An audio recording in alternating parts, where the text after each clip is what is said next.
Assalamualaikum warahmatullahi wabarakatuh. Saya terima kasih untuk teman-teman penanggung jawab mata kuliah hukum pidana di Jentera yang memberikan saya kesempatan memberikan kuliah umum. Jadi saya kasih judul ini presentasinya orientasi hukum pidana Indonesia ke depan, kaitannya dengan HAM dan beberapa pekerjaan rumah. Ya, jadi kita punya pekerjaan rumah nih terkait dengan KUHP yang akan kita gunakan 2 Januari 2026. Beberapa pekerjaan rumah ini cukup banyak, tapi nanti coba kita diskusikan. Saya akan memulai dengan sangat dasar sekali ya, karena asumsi saya adalah walaupun sebagian teman-teman yang ikut join Zoom pada malam hari ini mungkin sudah kuliah hukum pidana sebagian, ya, tapi saya akan berasumsi ini saya memulai dengan pengantar yang sangat umum sekali ya. Jadi hukum pidana atau bahasa Inggrisnya criminal law itu kadang-kadang disalah artikan ya, disalah mengerti. Sebab ada kata-kata kalau di banyak literatur hukum pidana itu namanya ius punale dan ius puniendi.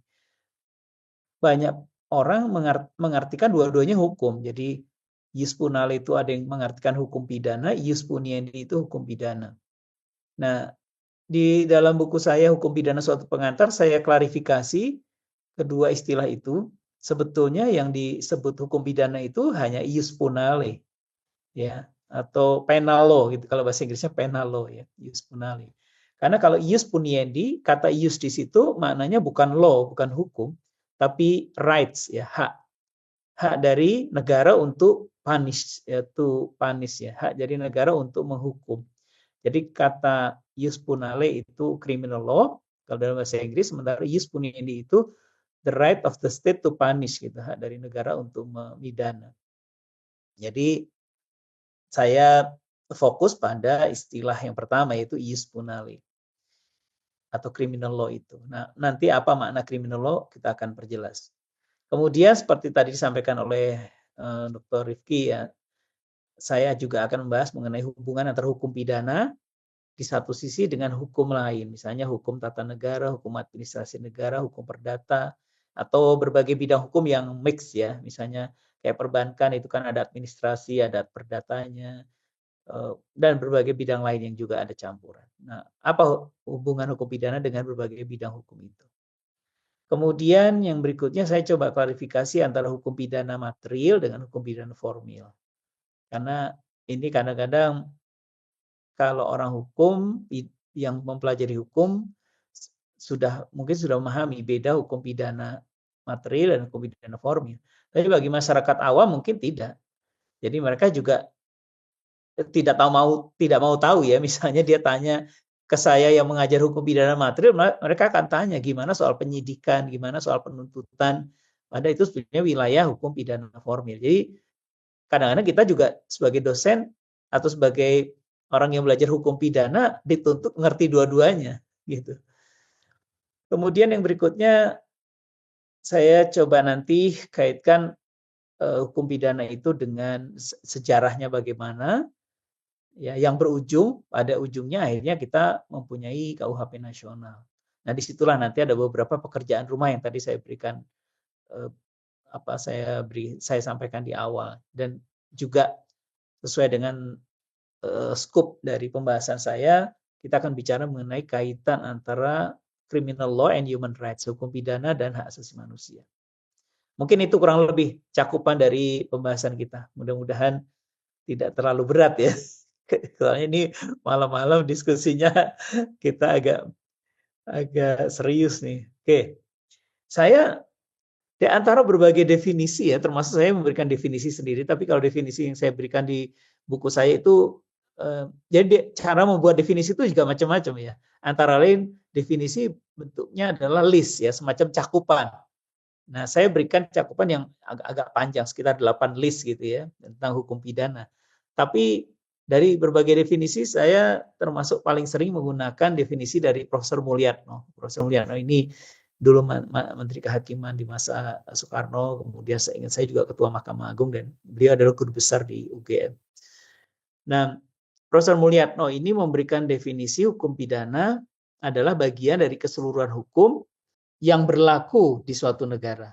Jadi hukum pidana adalah bagian dari keseluruhan hukum yang berlaku dari suatu negara. Berarti selain hukum pidana ada hukum yang lain gitu Mas. Ya, yang berlaku di suatu negara itu ada hukum, walaupun tidak disebut di sini ya, tentu ada hukum tata negara, hukum administrasi, hukum perdata dan sebagainya. Oke, hukum pidana adalah bagian dari keseluruhan hukum yang berlaku di suatu negara.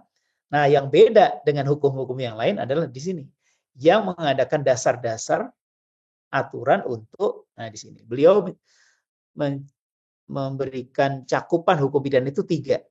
Yang pertama adalah yang bahasa Inggrisnya beliau sebut sebagai criminal act.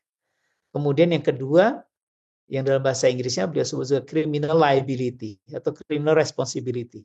Dan yang ketiga adalah criminal procedure, ya, atau hukum acara pidana. Nah, jadi yang pertama itu dan kedua, cakupan yang pertama dan kedua itulah hukum pidana material gitu. Ya, jadi yang pertama dan kedua itulah hukum pidana material. Sedangkan yang ketiga itulah hukum pidana formil atau hukum acara pidana. Dengan demikian kita bisa memahami bahwa pengertian hukum pidana menurut Profesor Mulyatno itu dalam arti luas di sini. Yaitu mencakup di dalamnya hukum pidana material dan hukum pidana formil. Itulah hukum pidana dalam arti luas.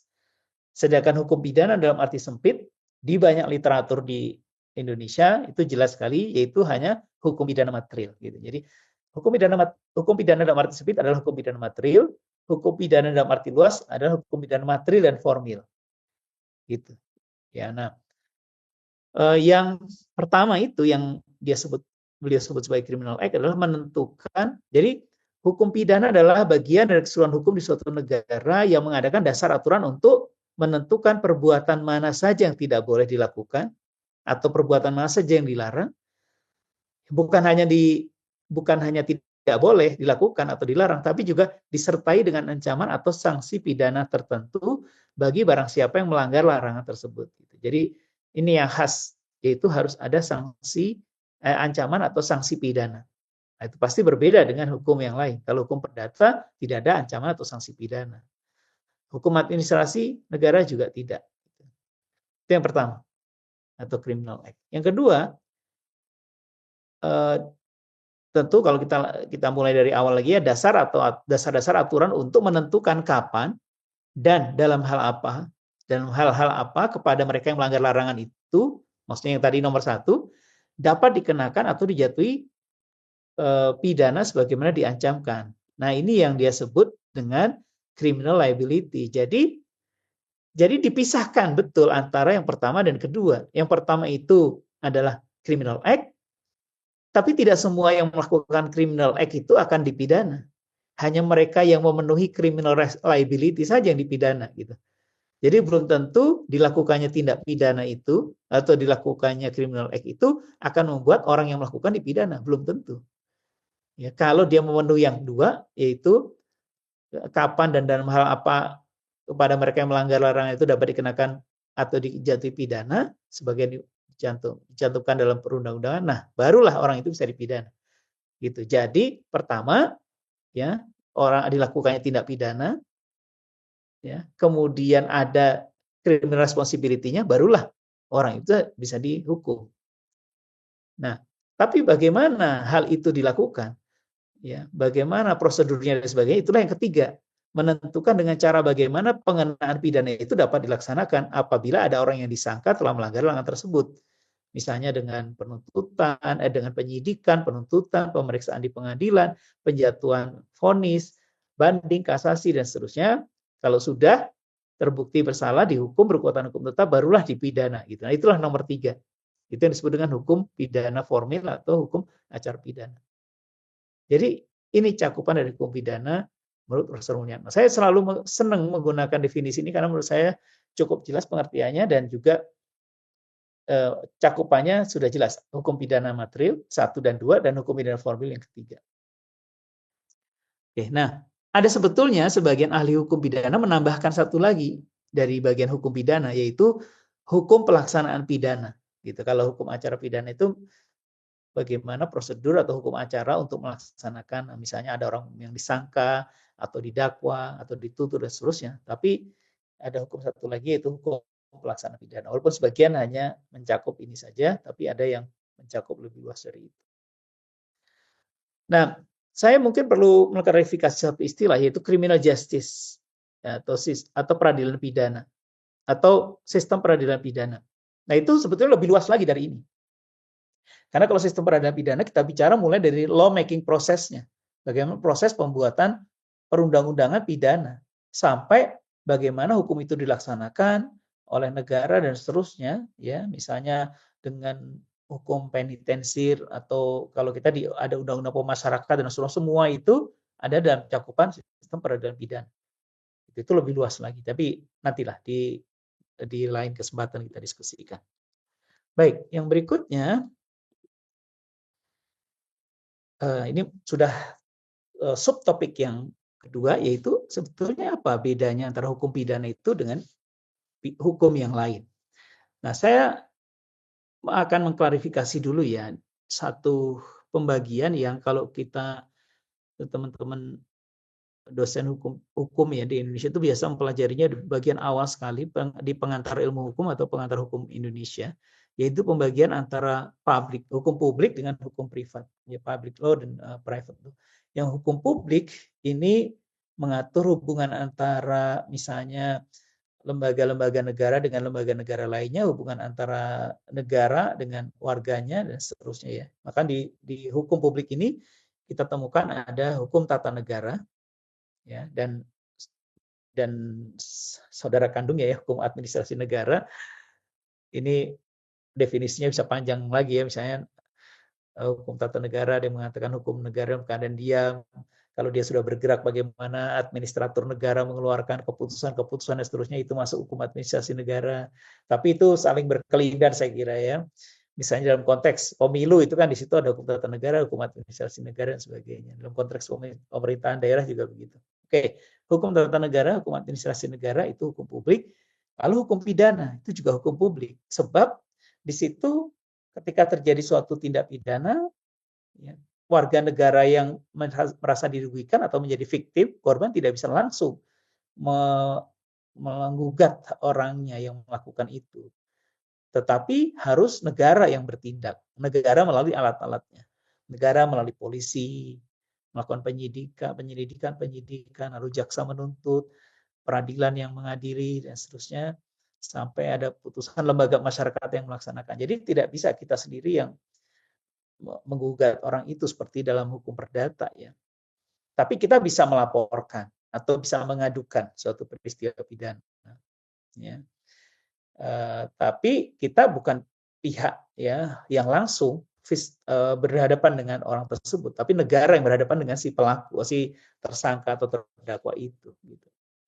Nah, itu hukum publik ya. Jadi hukum pidana termasuk hukum publik. Yang sebelahnya lagi adalah hukum privat. Di sana ada biasanya kita mulai dengan hukum perorangan, hukum kebedaan, hukum kekeluargaan, misalnya perkawinan, perceraian dan seterusnya, hukum kewarisan, hukum perjanjian dan seterusnya. Itu lapangan hukum privat.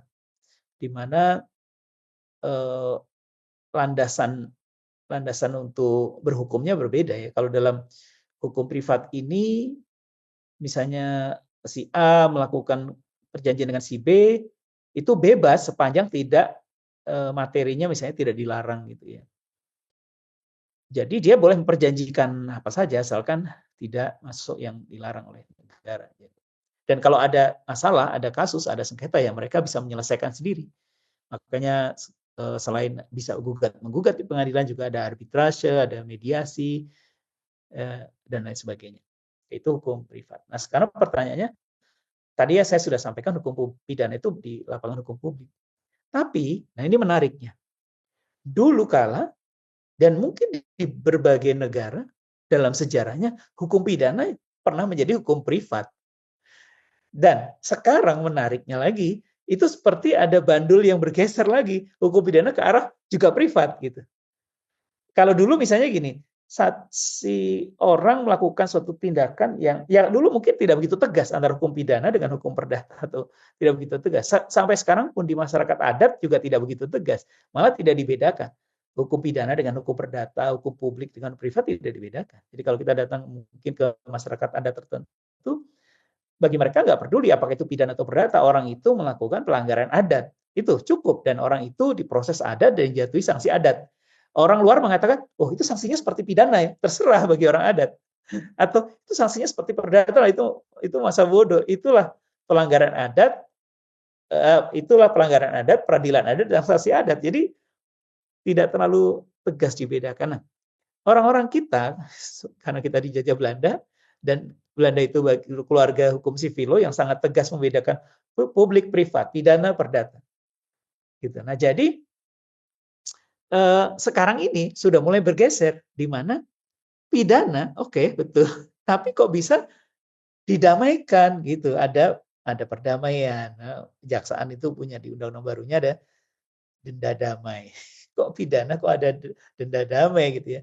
Ada restoratif justice, ya. Ada deferred prosecution agreement misalnya, ya, di Amerika, di Inggris, di Kanada, di Australia dan sebagainya. Ada non prosecution agreement (NPA). Ada macam-macam ya, model-model seperti itu di negara common law yang kemudian diadaptasi sebagian ke negara sivilo dengan nama berbeda. Ya, negara sivilo tidak mau tegas-tegas menggunakan DPA atau NPA karena kok itu bertentangan dengan prinsip kan. Kalau negara sivilo kan ini hukum pidana, orang damai, tapi kan tidak menghilangkan sifat non hukumnya gitu kan kalau dalam alam pikiran orang sivilo. Tapi dalam alam pikiran orang common law nggak peduli, yang penting kasus hukum itu close, kasus hukum itu solve gitu, bisa diselesaikan. Kan legal reasoningnya sering kali gitu ya. Kalau negara common law itu berpusat kepada pemecahan masalah kan, ya, jadi pemecahan masalah, ada pemecahan kasus. Jadi kalau misalnya korporasi di Inggris, Rolls-Royce menyuap pejabat Indonesia, yang di Indonesia orangnya dituduh dengan tipikor, dihukum penjara, kenakan denda, pembayaran uang pengganti, masuk penjara, uangnya kena dan seterusnya. Oke.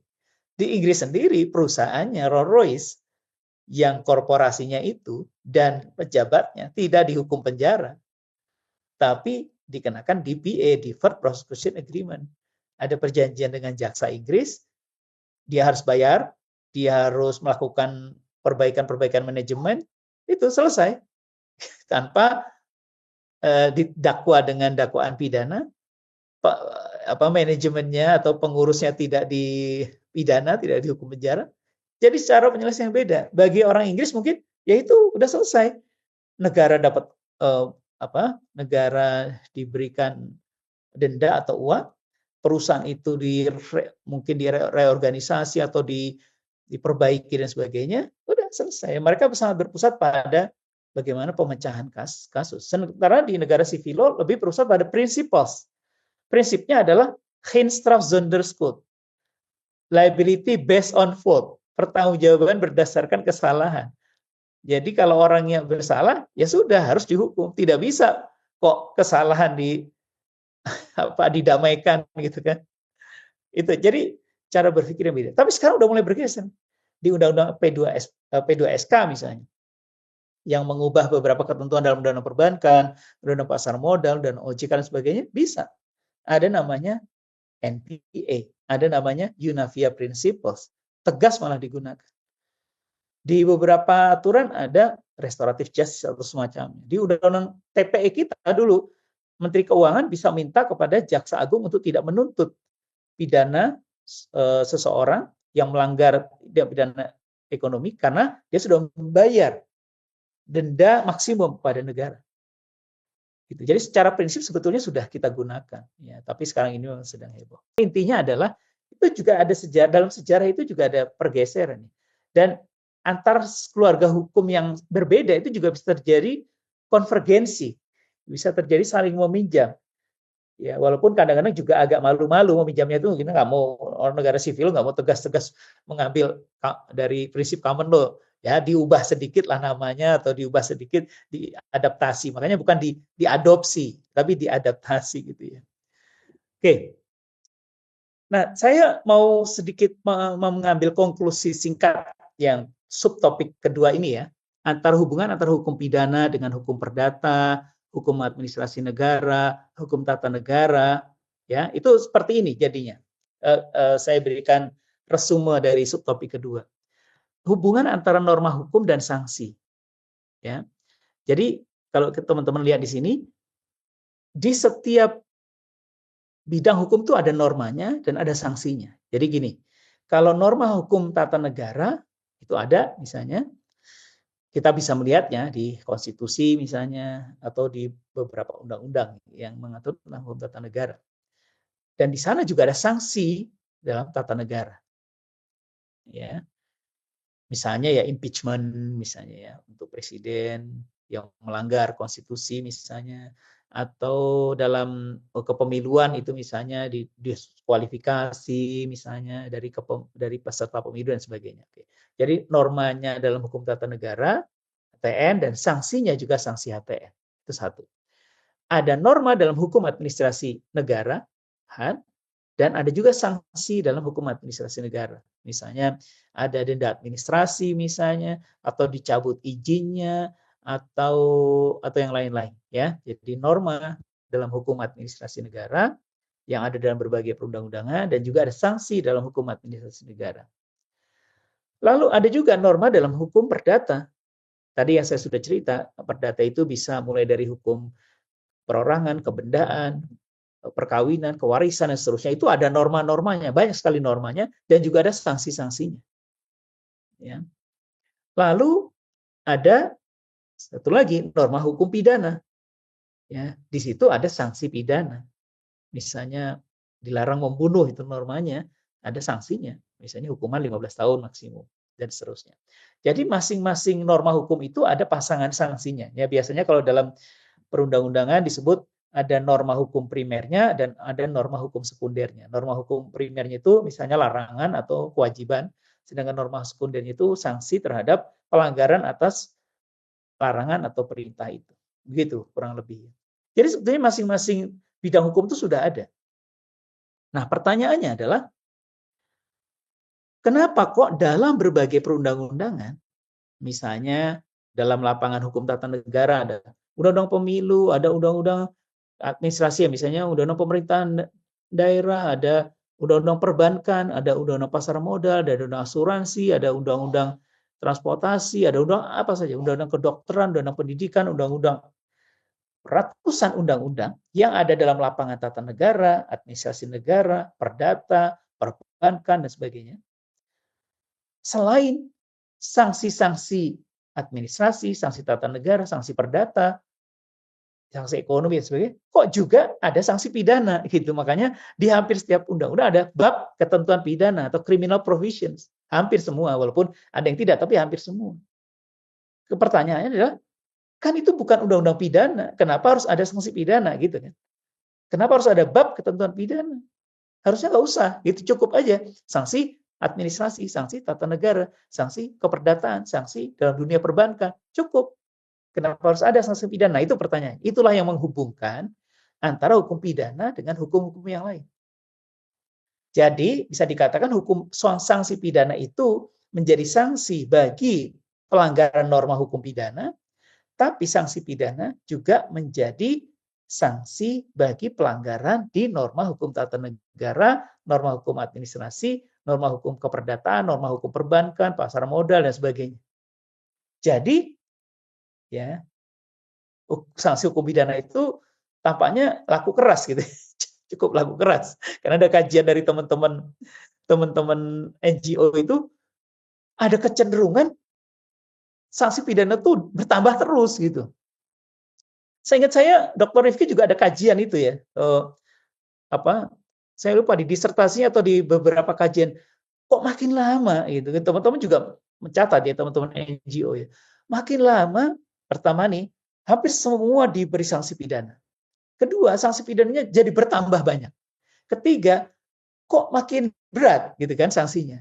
Keempat, sanksinya kok ya selalu ada kumulatif, penjara dan denda, penjara dan denda, penjara dan denda. Kenapa nggak penjara atau denda gitu ya? Sehingga hakim kan bisa memilih, nggak harus semua orang dimasukkan penjara. Kalau penjara dan denda kan nggak ada pilihan, semua dimasukkan penjara dan didenda gitu. Kenapa nggak alternatif?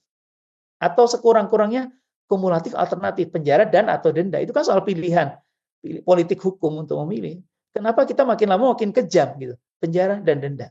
Sudahlah kumulatif, penjara dan denda, ditambah lagi pakai minimum khusus. Jadi penjara minimum misalnya 5 tahun, ya, dan denda minimum misalnya 1 miliar, dan maksimum, ya, misalnya penjara 20 tahun dan denda maksimum 100 miliar. Jadi udah dikasih kumulatif, dikasih minimum khusus. Kan itu jadi makin memberatkan, ya, dan makin mempersulit hakim dalam membuat diskresi judisialnya. Sehingga kalau hakim menangani satu perkara, dia dipersempit ruang diskresinya. Misalnya saya sebagai hakim, ini orang betul sih rumusan tindak pidananya terpenuhi, oke. Kesalahannya terpenuhi, ya, actus reus mens rea-nya terpenuhi, oke. Jadi kan saya bisa, saya akan menjatuhkan pidana, tapi bagi saya sesuai dengan kasus yang terjadi, cukuplah menurut saya itu hukuman percobaan aja misalnya, ya, atau hukuman setahun aja lah cukup. Tapi ternyata nggak bisa, di situ dibatasi 3 tahun minimum dan denda misalnya 1 miliar, kayak gitulah. Jadi itulah kenapa kita ya mengalami overcrowding, karena produksi perundang-undangan kita dahsyat banyaknya, seperti berlomba, dan setiap undang-undang lain itu seperti kopas terhadap undang-undang lain yang ada minimum khusus dan kumulatif sifatnya. Sehingga penegak hukum seperti polisi, jaksa, hakim kesulitan itu, ya, untuk menimbang-nimbang rasa keadilan di setiap kasus yang dihadapi, gitu. Kan kita nggak bisa mengatakan semua kasus sama, nggak bisa. Makanya itu ada maksimum, ya. Tapi kalau minimum juga dibatasi dan dipakai kumulatif, kalau menurut saya orang itu memang tindak pidana terpenuhi, kemudian salahnya terpenuhi, tapi saya minta dia bayar denda aja cukup 1 miliar, selesai, dia pulang, gitu kan. Nggak bisa, dia harus dihukum penjara dan denda, kayak gitu. Nah, sekarang salahnya di mana, gitu. Salahnya di mana? Nah, kita akan ketemu dengan ultimum remedium. Nanti kita ketemu setelah itu, ya. Nah, sebelum sampai ke itu, sampai ke ultimum remedium yang menurut saya bisa menjadi semacam obat juga, ya, jawaban juga untuk negara tidak selalu mengancam orang dengan pidana. Dan yang kedua, agar hukum pidana tidak selalu dianggap obat mujarab yang menyelesaikan semua hal. Gitu. Dan yang ketiga tentu bisa mengurangi overcrowding dan sebagainya. Dan saya akan mengklarifikasi soal ultimum remedium itu, ya. Mudah-mudahan ada cukup waktu. Nah, yang sebelum sampai ke sana ini juga masih sangat konseptual dan sangat mendasar. Apa sih relasi antara hukum pidana material di satu sisi dengan hukum pidana formil di sisi lain? Kalau orang awam tadi saya bilang, mereka tidak penting membedakan itu. Bagi mereka ahli hukum ya harus tahu pidana material, pidana formil. Jadi kalau saya sebagai dosen hukum pidana material di UI, saya ditanya tentang penyidikan atau penuntutan, kalau saya jawab nggak bisa, orang bilang, guru besar apa tuh penuntutan nggak ngerti penyidikan. Pasti gitu, ya. Bahkan orang-orang juga nggak tahu, tidak semua tahu bahwa ada orang yang hanya mempelajari seluk-beluk teori konseptual asas norma dan tidak berpraktek. Sehingga bagi mereka yang namanya ahli hukum pidana yang ngerti teori, ngerti asas, ngerti norma, ngerti praktek, gitu, ya. Oke. Ya itu tanggung jawabnya lah yang mau disebut ahli hukum, ya. Belajar semuanya. Jadi saya memahaminya begini, kalau hukum tadi, ya, sebetulnya dari definisi Profesor Mulyana itu sudah clear, jelas. Jadi kalau saya berbicara mengenai sebetulnya perbuatan yang dilarang itu apa sih? Atau yang diwajibkan itu apa sih? Unsur-unsur dari perbuatan dilarang itu apa? Unsur-unsur perbuatan diwajibkan itu apa? Kemudian orangnya, siapa yang bisa melakukan itu? Subjek tindak pidananya siapa? Apakah semua orang? Apakah hanya pegawai negeri? Apakah hanya pejabat? Apakah harus seorang militer? Apakah harus suatu korporasi? Gitu. Apakah dia seorang anak? Itu soal subjek. Itu juga permasalahan hukum pidana material. Lalu soal kesalahan, soal pertanggungjawaban pidana, apakah orang itu bisa dihukum atau tidak? kalau dia mengalami gangguan jiwa misalnya. Tapi kalau gangguan jiwanya itu tidak terlalu berat, apakah juga masih bisa dipidana? Itu juga masih hukum pidana material. Juga misalnya orang itu mengerjakannya atau melakukan perbuatan itu tidak sendiri, tapi beberapa orang. Yang satu hanya merintah-merintah aja, yang satu melakukan. Apakah dua-duanya bisa dipidana? Apakah hukumannya bisa sama atau berbeda misalnya? Nah, kemudian bisa juga suatu situasi di mana ada orang yang dipaksa melakukan sesuatu. Atau ada orang yang karena diberi minuman sampai mabuk, dia nggak sadar melakukan itu. Apakah dipidana orang seperti itu? Gitu ya misalnya. Nah, itu seluk-beluk ada dalam hukum pidana material atau substantif criminal law. Jadi perbuatan apa yang dilarang, apa yang diperintahkan, sanksinya apa, unsur-unsurnya apa, bagaimana pertanggungjawaban pidana, bagaimana alasan untuk tidak dipidana, alasan pembenarnya ada atau tidak, alasan pemaafnya ada atau tidak, apakah dia penyertaan lebih dari satu orang, kalau lebih dari satu orang atau penyertaan, jenis penyertaannya apa gitu. Dalam banyak putusan itu tidak disebut, hanya penyertaan aja, tapi tidak dijelaskan penyertaannya apa, syaratnya terpenuhi atau tidak. Gitu. Dan pembelanya dia diam-diam aja, padahal itu bisa dikupas gitu. Kalau jaksa menyatakan ada turut serta, mana turut serta itu, syaratnya terpenuhi atau tidak gitu misalnya. Itu semua masuk hukum pidana material, substantif criminal law. Oke. Nah, substantif criminal law itu sangat abstrak. Sangat abstrak, tertulis dalam perundang-undangan, dalam doktrin, dalam buku-buku gitu ya. Tapi begitu ada kejadian tiba-tiba misalnya ada orang ditusuk berdarah-darah, dia mati setelah dibawa ke rumah sakit. Pertanyaannya adalah ya memang nantinya hukum pidana apa, tindak pidana apa dan seterusnya. Itu pertanyaan. Tapi pertanyaan yang paling relevan dengan kejadian itu adalah siapa yang harus segera melakukan proses untuk melakukan penyelidikan kasus itu. Bagaimana penyidikan dilakukan? Bukti-buktinya apa saja? Alat buktinya apa?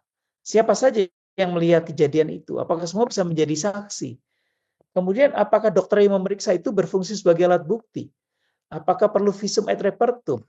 Dan seterusnya. Kemudian kalau ada CCTV yang ada di dekat lokasi TKP, apakah CCTV itu bisa menjadi alat bukti misalnya? Apakah rekaman itu merupakan bukti yang mutlak misalnya, dan seterusnya. Itu soal hukum acara pidana, soal penyidikan, soal bukti, soal alat bukti, dan nanti kalau diajukan ke pengadilan, bagaimana pendampingannya, siapa yang mendampingi, apakah bisa didampingi sejak dari awal atau harus di pengadilan dan seterusnya. Kalau dia dijatuhi hukuman, apakah dia punya upaya hukum untuk banding? Kalau putusannya bebas, apakah jaksa boleh mengajukan banding atau harus kasasi? Kalau sudah keluar putusan kasasi, apakah bisa diajukan PK? Apakah PK bisa lebih dari sekali? Apakah PK bisa diajukan oleh jaksa? Itu semua adalah persoalan-persoalan hukum formil, hukum pidana formil, atau hukum acara pidana. Gitu. Ya, jadi bagi kita yang belajar hukum pidana, kita harus bisa membedakan itu, mana yang masuk lapangan hukum pidana material, mana yang hukum pidana formil. Ya. Nah, mungkin bagi orang umum ya tidak bisa membedakan itu, sehingga ya tadi kita mesti sebaiknya belajar dua-duanya gitu. Nah, apa hubungan hukum pidana formil dan material? Saya kira nanti ini mungkin ceritanya agak panjang ya, tapi saya ingin ngasih contoh satu yang menarik, yaitu peristiwa terakhir yang beberapa hari yang lalu terjadi. Ada persidangannya di mana ada seorang terdakwa, yang terdakwa itu juga lawyer, kemudian agak terjadi keributan gitu ya, kemudian ada yang naik ke atas meja seorang kuasa hukumnya dan seterusnya. Lalu orang ramai dengan itu contempt of court, ya orangnya bisa diadili secara pidana dan seterusnya. Nah di situ menariknya adalah di dalam literatur pidana, hukum pidana formil itu katanya mengabdi kepada kepentingan hukum pidana material. Tapi dalam kasus yang tadi itu yang saya cerita, itu sebenarnya hukum pidana material juga mengabdi kepada kepentingan hukum pidana formil. Apalagi kalau itu sudah sampai begitu seriusnya, maka orangnya bisa dituntut dengan pidana. Di situ hukum pidana material bisa berfungsi melindungi berjalannya hukum pidana formil. Oke, saya akan maju lagi ke persoalan pembagian atau pembedaan antara hukum pidana umum dan hukum pidana khusus. Karena ini juga menjadi perdebatan, pertanyaan-pertanyaan. Nah, pendapatnya beda-beda. Ada yang mengatakan, ya kalau di Belanda seingat saya ya, hukum pidana umum itu ya semua hukum pidana di KUHP dan lain-lain. Sementara khusus hanya dua, yaitu hukum pidana militer, Strafrecht, dan satu lagi hukum pidana pajak. Udah dua. Di luar itu hukum pidana umum. Ya. Kalau saya baca sampai sekarang di ensiklopedia hukum pidana Belanda juga masih begitu ternyata pembagiannya. Hukum pidana khusus itu ya hanya hukum pidana militer dan hukum pidana pajak. Selain itu hukum pidana umum. Nah, kalau di Indonesia ini agak rumit nih. Jadi orang baca buku dan baca nomenklatur yang ada di kepolisian atau di kejaksaan atau di pengadilan tuh mungkin beda-beda ya. Jampitsus itu urusannya apa saja, Jampidum itu urusannya apa saja, misalnya ya. Yang di kepolisian juga pembagiannya umum dan khusus, yang di pengadilan juga ya. Itu mungkin agak membingungkan bagi masyarakat umum. Tapi saya mengambil satu, silakan baca di buku saya kemudian suatu pengantar, gabungan dari macam-macam pendapat itu jadi gini, hukum pidana umum itu ya hukum pidana dikodifikasi di KUHP. Di luar kodifikasi KUHP militer, karena hukum pidana militer juga kodifikasi juga KUHP militer. Ya di luar yang itu maka itu maksudnya umum. Yang khusus itu terbagi tiga. Pertama hukum pidana militer, kedua hukum pidana khusus dalam perundang-undangan pidana. Yang saya maksud perundang-undangan pidana di sini misalnya Undang-Undang Tipikor, Undang-Undang Terorisme, Undang-Undang Pendanaan Terorisme, Undang-Undang Tindak Pidana Kekerasan Seksual, Undang-Undang Pidana Suap, Undang-Undang Perdagangan Orang, dan sebagainya. Itu jelas tuh. Dari undang-undangnya itu namanya Undang-Undang Pemberantasan Tindak Pidana ini, Tindak Pidana ini, Tindak Pidana itu. Itu saya sebut sebagai hukum pidana khusus dalam perundang-undangan pidana. Yang ketiga, saya sebut hukum pidana khusus bukan dalam undang-undang pidana, tapi mungkin juga bisa saya sebut juga hukum pidana khusus dalam undang-undang sektoral. Misalnya undang-undang perbankan, undang-undang OJK, undang-undang pasar modal, undang-undang asuransi, undang-undang pertambangan, undang apa saja lah. Semua undang-undang yang tidak ada kata tidak pidana di dalam judul undang-undang itu, tapi di dalamnya ada bab ketentuan pidana. Nah, itu berarti hukum pidana khusus dalam undang-undang sektoral atau dalam undang-undang non pidana. Sekarang, ini bagian yang hampir terakhir mengenai sejarah, sumber-sumber hukum pidana dan sejarahnya. Kalau sumber hukum pidana, tadi saya sudah sebutkan sebagian, yaitu KUHP, dan yang kedua Undang-Undang Pidana Khusus, hukum pidana dalam undang khusus, yang ketiga dalam ketentuan pidana dalam undang-undang sektoral. Nah, sekarang pertanyaannya, apakah konstitusi itu menjadi sumber hukum pidana? Sebetulnya dia tidak langsung, ya, sebab di konstitusi itu tidak ada sanksi pidananya. Ya, tetapi kalau kita lihat di banyak bab dalam Undang-Undang Dasar kita itu sebenarnya kemudian menjadi sumber pengaturan dalam undang-undang. Ya, misalnya ada bab tentang HAM gitu ya, itu kan menjadi sumber bagi Undang-Undang Pengadilan HAM. Ada bab tentang pendidikan, ya, ada bab tentang ekonomi, ada bab macam-macam. Itu kemudian menjadi sumber bagi perundang-undangan yang akhirnya di dalamnya bermuatan pidana. Tapi konstitusi sendiri tidak ada sanksi pidananya. Bagaimana dengan perda? Perda ada sanksi pidananya. Kenapa begitu? Ya, sebab perda itu kan disusun bersama antara pemerintah daerah provinsi dengan DPRD provinsi. Disusun bersama antara DPRD kabupaten kota dengan pemerintah kabupaten kota. Ya, jadi di situ ada keterlibatan wakil-wakil rakyat yang membahas bersama dengan pemerintah daerah. Ya, jadi ada ketentuan pidana di situ. Tapi dibatasi. Jadi kalau di KUHP, menurut KUHP lama dan juga peraturan perundang-undangan itu hanya boleh yang jenisnya pelanggaran dan sanksinya juga dibatasi. Misalnya denda berapa 50 juta atau berapa, kurungan 6 bulan misalnya. Tapi sekarang menurut rejim KUHP baru tidak ada lagi pembedaan kejahatan dan pelanggaran. Jadi nanti semua pelanggaran yang ada di Perda disebut tindak pidana. Ya. Sanksinya juga nanti tidak ada kurungan lagi. Jadi sanksinya nanti kebanyakan diganti dengan denda sebetulnya, ya, atau diganti dengan penjara jangka pendek. Tapi penjara jangka pendek umumnya untuk yang dulunya tindak pidana ya, yang dulunya kejahatan. Kemudian sekarang peraturan pemerintah tidak boleh ada ketentuan pidana kecuali peraturan pemerintah pengganti undang-undang. karena materi muatannya sama dengan undang-undang. Sebetulnya ini debatable juga atau problematik juga.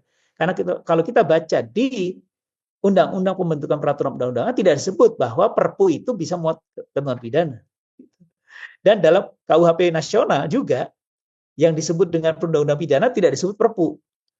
Jadi sebetulnya itu tafsir kita bahwa karena Perpu ada materi muatannya undang-undang, maka boleh muat ketentuan pidana. Tapi sebenarnya tidak ada yang eksplisit menyatakan bahwa Perpu boleh muat ketentuan pidana, gitu. Ya, jadi ini juga bahan diskusi juga. Oke, saya mau bagian terakhir adalah soal sejarah. Intinya ya, Belanda sudah menjajah kita, tapi ingat ya, sebelum Belanda masuk, kita sudah punya hukum pidana. Di mana? Di kesultanan-kesultanan, di kerajaan-kerajaan. Itu ada hukum pidana. Itu satu. Di masyarakat adat di seluruh Indonesia, di berbagai daerah, juga ada hukum pidana adat. Jadi, bukan tanpa hukum ketika Belanda belum datang, ketika Portugis belum datang, bukan tanpa hukum, ada hukum. Ya, hukum pidana dalam kerajaan atau kesultanan, dan hukum adat, yang tadi tidak tegas membedakan kejahatan, hukum pidana dengan hukum perdata, dan sebagainya. Nah, itu berjalan terus sampai akhirnya kita menggunakan KUHP itu sejak 1918. Kita lihat di sini ya, isinya apa saja yang sudah kita alami. Sejarahnya, tolong untuk sejarah ini teman-teman baca di buku saya Hukum Pidana Suatu Pengantar. Saya ceritakan pembabakan dari sejarah kita sampai sekarang, dan kemudian kita ketemu dengan berbagai perubahan perundang-undangan KUHP yang sudah diubah berkali-kali, tapi tetap ya mayoritas atau sebagian besar masih KUHP itu. Nah, ini yang tadi saya cerita, ada berbagai peraturan yang mengubah KUHP. Kita ketemu akhirnya dengan KUHP nasional, ya dengan berbagai dinamikanya, sudah disusun oleh pada founding fathers hukum pidana yang sangat terkenal seperti Profesor Ruslan Saleh misalnya, Profesor Sudarto, Profesor Marjono, Profesor Muladi, Saetapi, ya, dan lain-lain, ya sangat besar jasa mereka sampai membentuk undang-undang itu sudah disahkan 2023 yang lalu dan akan berlaku sekitar 11 bulan yang akan datang. 11 bulan, tidak lama. PR-nya adalah, PR-nya nih, ya. Yang lain-lain silakan dibaca sendiri nih. PR-nya, ya, apakah kita sudah siap untuk melaksanakan KUHP nasional itu? Kenapa pertanyaannya begitu? Sebab di dalam KUHP nasional itu ada beberapa PP yang harus dilahirkan untuk melaksanakannya. Misalnya perubahan PP pidana mati menjadi pidana seumur hidup, ya. PP yang berkaitan dengan living law atau hukum adat pidana dan sebagainya untuk melaksanakan pasal 2 dan pasal 597. Lalu ada beberapa PP yang lain. Juga harus ada undang-undang yang menyesuaikan berbagai undang-undang di luar KUHP dengan KUHP. Itu belum ada sampai sekarang. Lalu yang berikutnya, yang juga sangat penting adalah, kalau menurut saya sih, untuk melaksanakan KUHP baru atau KUHP nasional, kita perlu KUHP baru. Karena KUHP kita dari tahun 81 tidak berubah. Dan sudah banyak sekali paradigma berubah di KUHP nasional. Banyak sekali perubahan-perubahan baik dalam tindak pidana, pertanggungjawaban pidana, pemidanaan pidana dan tindakan, sangat banyak perubahannya yang kita tidak bisa bahas pada malam ini, mungkin pada kesempatan lain, yang harus diadopsi, harus dilaksanakan dengan KUHP baru. Gitu. Dan kalau tanpa itu dilakukan, maka banyak yang aneh, banyak yang janggal. Karena dengan hukum acara yang ada sekarang itu nggak match, nggak cocok, gitu. Ya, nah itulah beberapa pekerjaan rumah kita. Nah ini saya kira ini hal-hal lain yang mungkin kita perlu diskusikan pada kesempatan lain, Mas Rifki, karena ini agak banyak ya, saya nulisnya agak banyak. Tapi saya mau stop dulu. Terakhir adalah soal HAM. Ya, soal HAM ini intinya beginilah.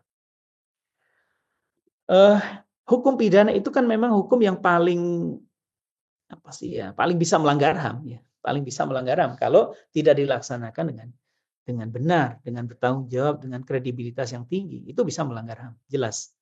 Ya, kenapa?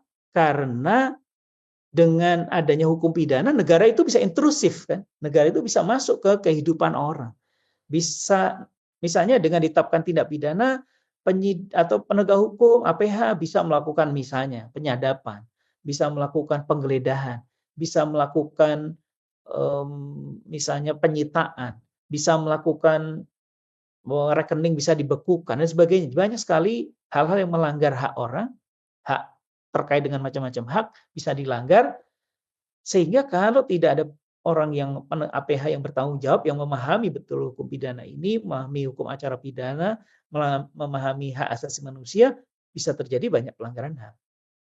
Oleh karena itu, bagaimana KUHP baru ini? KUHP baru ini menurut hemat saya, dari satu sisi banyak sekali perubahan yang bisa sangat membantu orang mempertahankan haknya, hak asasinya, dan juga menghindari hukuman-hukuman yang tidak tepat, yang tidak benar, menghindari adanya pemenjaraan yang tidak pada tempatnya, ya, beralih ke model pemidanaan yang lain, misalnya pengawasan atau kerja sosial dan sebagainya. Tapi kalau tidak dilaksanakan dengan tanggung jawab yang benar, knowledge yang cukup menguasai gitu ya, dan juga kredibilitas yang tinggi, diskresi-diskresi yang ada bisa disalahgunakan, dan itu juga melanggar hak asasi orang juga, diskriminasi dan lain sebagainya bisa terjadi. Oke, mungkin saya mau stop di sini karena sudah 45 menit. Agar kita punya waktu diskusi, saya kembalikan kepada Mas Dr. Rifki Asgar. Silakan Mas Rifki.